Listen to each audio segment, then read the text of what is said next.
So I feel like I'm in the minority when I say I don't like a lot of anime intros. To me, a lot of them sound the same. You know what I mean, it's like loud rock and very over enunciated lyrics. But beyond the ones I find annoying, there's a few that I'd actually save to my playlist. So I don't want to beat around the bush. Here's some of those.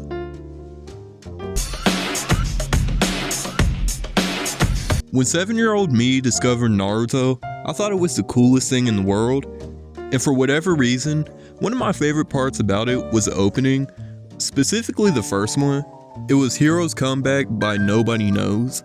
I discovered the song again many years later, and I thought, that's actually a banger. Now I feel that it's worth mentioning that J-Rap was always one of those genres I was kind of iffy around. I always felt like it was over enunciated at points. I know a lot of rap tends to do that, but J-Rap took it to another level. But this is one of those songs I actually really like. Every member delivers a verse with a different type of voice. The flows are really unique here, and I'm not Anthony Fantano, but like, this is some good stuff. And this is one anime opening that just doesn't give me violent convulsions. Don't ask me what that means. Alright, next one. Now I'll say, I don't like this one as much as the Naruto one, but this one's still pretty cool. It makes me feel like a really cool emo kid, even though I'm anything but. I discovered this one around the same time as I did My Chemical Romance, so it kind of matched with my palette at the time. And even still, it bangs. Now, as with pretty much any Japanese song, I don't understand what they're saying, but it's still really cool how they deliver it. And I always feel like they mean what they say because it sounds like they mean what they say when they're saying it, even though I don't know what they're saying when they're saying it.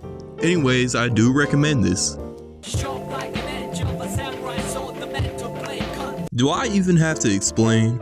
Do I really have to explain who Nujabes is? Basically, think of him as the Mad Lib of Japan. Around the time I had first gotten into anime, I had remembered seeing Samurai Champloo on Toonami. I was like, that's a pretty sick intro. Years later, I would discover Nujabes, but the thing is, I never actually knew that he had made the Samurai Champloo intro either. So seeing that come full circle was kind of a wild experience to me. Anyways, this one's super lo-fi, super chill. It's one that you'd put on in the background while you study. And it reminds me a lot of my favorite jazz album that I want to make a video on, but it's hard to say. But anyways, I want to get on to this last one, and I don't think anybody didn't see it coming, but... So this is a little side note that I thought I'd get out of the way. I prefer the anime K-On! More than I do to Bocchi the Rock, but I prefer the music from Bocchi the Rock more than I do to the music from K-On!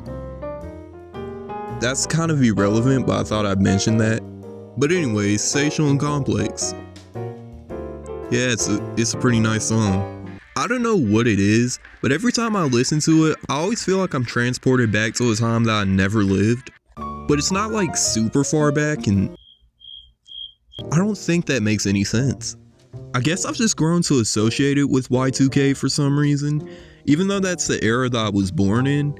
And the original manga wouldn't even come out until almost 10 years after that era. I don't know, this is kind of a pet issue for me. But yeah, banger song. Anyways, that's about all that I wanted to mention. Subscribe so I can eat something. Bye.